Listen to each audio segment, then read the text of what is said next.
Questo programma è offerto da Club di Più. Sei single? Club di Più è la tua opportunità di scelta.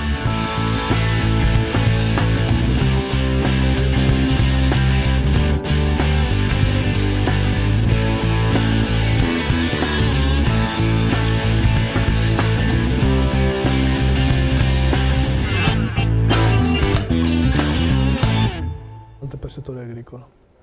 Allora, cari telespettatori, ben ritornati, ben ritornata la CIA di Padova che periodicamente ci supporta dandovi tutte le informazioni che è importante avere, quindi tranquillizziamo coloro che ci hanno scritto dicendo ma non vengono più, quindi del settore naturalmente agricolo, sono molti coloro che operano e sono interessati a questo comparto. Ben ritornato il Presidente Betto, grazie di essere qui con noi, il Direttore Antonini, grazie anche a lei. Buongiorno a lei e ai nostri telespettatori. Allora, buona giornata, non so se sia buona, adesso vediamo un pochettino perché oggi iniziato insomma un po' il maltempo, inizia a piovigginare. Allora con lei Presidente, uno dei temi che vanno affrontati, quello di questi cambiamenti che ci sono, che esistono, che portano lunghissimi periodi siccitosi, poi piove troppo poco, troppo, non lo so, speriamo che non piova troppo, ma con la giusta quantità. Però adesso in che situazioni vi trovate? Estrema difficoltà, voglio ricordare a tutti i telespettatori e chi ci sta ascoltando che è da 150 giorni circa che noi siamo in sofferenza idrica, quindi anche il rimpinguamento delle falde è in difficoltà, abbiamo visto i livelli di minima storici anche su fiumi di particolare importanza, vedi il Po, vedi l'Adige, vedi anche il Brenta, e noi questo ci sta veramente preoccupando perché fare agricoltura senza acqua è veramente una cosa che non sta bene insieme. Quindi... Ecco, ma non ci sono state le nevicate, quindi la neve pian pianino si doveva sciogliere, c'è un fenomeno anche fisiologico che doveva dare comunque un po' di risorsa idrica, no, ai vari territori, in base a tutti i lavori che sono stati fatti anche, o non è stato sufficiente? Effettivamente non è stato sufficiente, ma è proprio l'andamento climatico e questi cambiamenti che, se noi rammentiamo, ne parlavamo anche un paio d'anni fa, che eravamo in attesa di un riscontro a livello pratico del problema siccità. Oggi questo si sta veramente dimostrando. Voglio ricordare che i cereali vernini li abbiamo coltivati, li abbiamo seminati e non hanno visto un goccio d'acqua. Quali sarebbero quelli delle il frumento, l'orzo, avena, segale, questo tipo di culture, e oggi l'agricoltura ci vede veramente preoccupati, anche perché abbiamo avuto queste gelate tardive che, abbinate alla siccità, le piante avevano iniziato a schiudere, vedi i vitigni, vedi alcune piante da frutto, e noi come CIA ci siamo subito messi in gioco per richiedere danni da calamità naturale. Allora, ve l'aspettavate questo? Era nelle previsioni vista l'andamento stagionale o è stata un po' una... Beh, vede, oramai quando si parla di problemi climatici si parlavano, no, che ogni 20 anni poteva succedere un sistema di questo tipo. Ad oggi invece parliamo ogni 2 anni, 3 anni, ogni 2-3 anni noi abbiamo il problema della siccità, abbiamo il problema delle precipitazioni, abbiamo questi problemi che si concludono in effetti climatici che penalizzano in maniera considerevole il mondo agricolo, perché oggi chi rimette maggiormente di tutta la situazione è il mondo agricolo, che col tempo ha a che fare 24 ore su 24. Quindi quando si parlava una volta di effetti ogni 20 anni, ogni 30 anni, oggi invece questi effetti non sono più di 30 anni, ma ogni 2-3 anni si verificano questi effetti molto dannosi, molto difficoltosi per il settore agricolo. Non c'è una prevedibilità effettiva, a quanto mi sembra, ma è possibile ovviarne, perché se sappiamo che comunque ci sono, i danni poi sono anche ingenti, in qualche modo è possibile fare qualche cosa? Perché dopo, giustamente, cercando di dare delle risposte a chi ci scrive, è facile poi lamentarsi se non si fa niente, dicono le persone che non sono addetti ai lavori, quindi chiedono un po' anche a voi lumi, no, al riguardo. Ci sono danni climatici che ovviamente non è possibile fare assolutamente niente, vedi la grandine o le gelate, o le gelate tardive, come purtroppo è capitato nei colli la scorsa settimana, che ha praticamente rasa al suolo o quantomeno ha creato grossi problemi del 70-80% di riduzione della produzione, ma là non c'è possibile fare niente. Per quanto invece riguarda l'acqua, beh, qualcosa è possibile, no qualcosa, è sicuramente possibile fare, perché noi abbiamo le esigenze di trattenere l'acqua quando ce n'è troppa e abbiamo l'esigenza di dare acqua quando ce n'è poca, e quindi in questa maniera le cose, le norme che devono trovare collocazione all'interno di questo hanno un nome e un cognome, che sono le dighe o sono i bacini idrogeografici. Quindi in queste occasioni noi abbiamo la necessità oggi di creare queste situazioni di dighe o bacini che danno la possibilità di dare acqua quando ce n'è poca e quindi trattenerla oggi e trattenerla quando ce n'è tanta per il problema delle alluvioni. Quindi sicuramente sì, la risposta è affermativa. Ovviamente su questo dobbiamo fare un ragionamento insieme anche con le altre province di Trento e Bolzano soprattutto, perché poi quando si parla di territorio non si parla della provincialità di quel territorio, non ci sono confini tracciati, assolutamente. Si guarda una regione e quantomeno anche altre regioni insieme per trovare una soluzione comune a questi grossi problemi. Qualcosa è stato fatto o secondo voi si parte proprio da zero da questo punto di vista? No, negli ultimi anni sicuramente anche i consorzi di bonifica si sono attivati in prevenzione di questo sviluppo di cambiamento climatico. Diciamo che probabilmente si potrebbe fare anche di più. Come diceva anche il direttore, è vero, la questione dighe, la questione vasi che non sono solo posizionati, non dovrebbero essere posizionati solo in pianura, ma probabilmente servirebbero anche un po' più a monte, in modo tale da sfruttare questa risorsa, la risorsa idrica in caso di abbondanza. Adesso veniamo da un periodo di siccità, ci troviamo oggi, il 26 aprile, con delle deboli piogge che però non sono sufficienti alla necessità dell'agricoltura. Magari fra qualche giorno viene un grandissimo acquazzone e quell'acqua bisognerebbe conservarla per i momenti di bisogno. E quindi anche i consorzi di bonifica Lambri dovrebbe, assieme al mondo agricolo, a chi necessita di questo bene primario, cioè l'acqua, gestirla nella maniera migliore per farne un buon utilizzo anche dal punto di vista della nostra coscienza, insomma. Però penso che c'è stato tempo addietro un incontro, no, che c'è stato anche con i consorzi di bonifica, le autorità istituzionali regionali, gli intenti ci siano. Che cos'è che secondo voi non funziona? Quindi per dare delle risposte proprio molto pratiche a chi lavora nel settore, che sono tutte persone concretissime. Mancano i soldi? Mancano i finanziamenti. Quello è il punto, mancano i soldi e quindi la volontà politica di fare determinate scelte.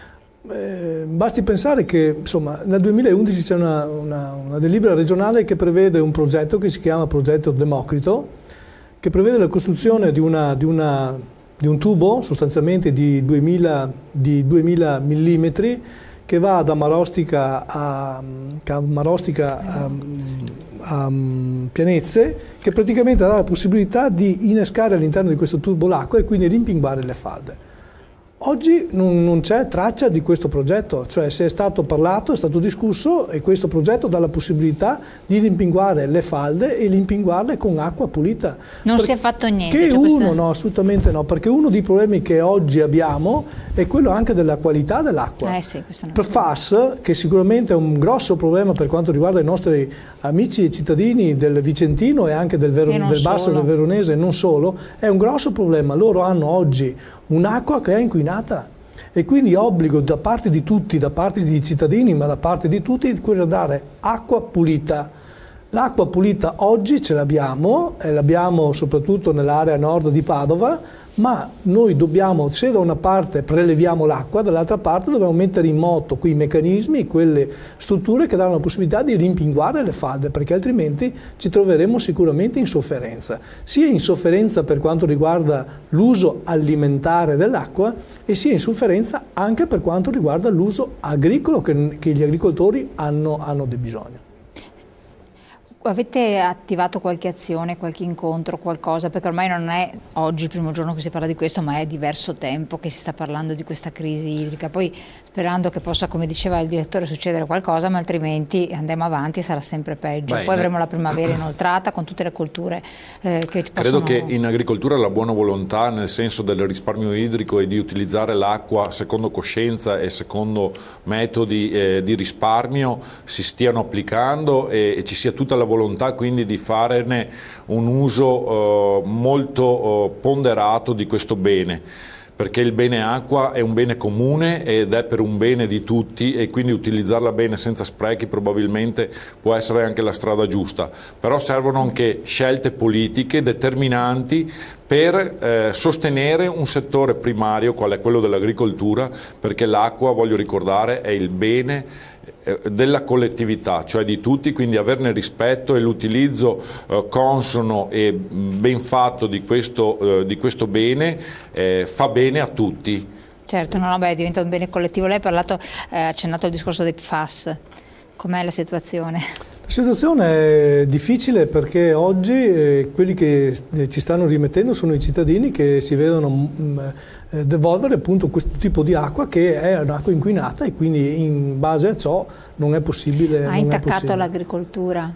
Ha intaccato in parte l'agricoltura e sta intaccando in parte l'agricoltura, perché le nostre aziende, soprattutto zootecniche del Vicentino, hanno sicuramente bisogno di diversa acqua per l'alimentazione anche dei propri animali, e quindi in questo caso vi è un ulteriore costo, un ulteriore aggravio per le aziende agricole per mettere i filtri per quanto riguarda i pozzi di aspersione, o quantomeno di andare più sotto nel prelievo dell'acqua. Senza garanzia che però sia un'acqua senza garanzie che sia un'acqua ottimale, insomma, ecco. Quindi su questo vi è un costo maggiore per le nostre aziende agricole, quindi vanno a aggravare un comparto che oggi è comunque in grosse difficoltà. Per quanto riguarda l'acqua, la Regione Veneto fino al 15 maggio del 2017 ha emesso un'ordinanza di una riduzione dei prelievi idrici, 50% per quanto riguarda i prelievi di concessione del Piave, il 20% per gli altri invasi idrogeografici, quindi anche il Brenta e il Po, e quindi in riferimento a quello vi è un'ulteriore diminuzione per quanto riguarda l'utilizzo dell'acqua, per quanto riguarda il sistema agricolo. Noi oggi va bene questo, ognuno però faccia il proprio dovere. Per quanto riguarda questo, ricordiamo gli invasi idrici della montagna per l'utilizzo dell'energia. Anche loro dovranno, pari agli agricoltori, ridurre gli impianti in maniera tale da aumentare l'invaso, che poi quell'acqua ci deve servire a noi nell'estate per l'irrigazione. Si è parlato molto dei livelli tuttora, anche in questi giorni, di PFAS presenti nel sangue anche di persone molto giovani.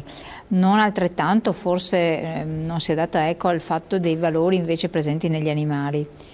Stava parlando giustamente il direttore, gli animali si devono abbeverare, però se sono risultati dei valori significativi nel sangue delle persone, immaginiamo magari negli animali che sono abbeverati con quest'acqua per lungo tempo, e poi i prodotti tipo il latte o le carni possono essere contaminati, certo. Ci possono essere danni oltre alla salute dell'animale, ma lì non sappiamo, perché non sappiamo neanche nell'uomo, ma qualcosa conseguenze? Ad oggi non c'è stato, attualmente non c'è nessun pericolo per quanto riguarda l'alimentazione, per quanto riguarda sia i prodotti agricoli e quindi animali e anche vegetali. Quindi non c'è stato nessun pericolo su questo, e quindi tranquillizziamo ovviamente tutti i nostri... Sì, non è giusto creare allarmismi come tante volte è stato fatto nel settore agricolo. Pensiamo alla carne, pensiamo a tante volte che ci siamo incontrati in questo studio per fare chiarezza su determinate cose, perché di tutta un'erba non se ne può fare un fascio.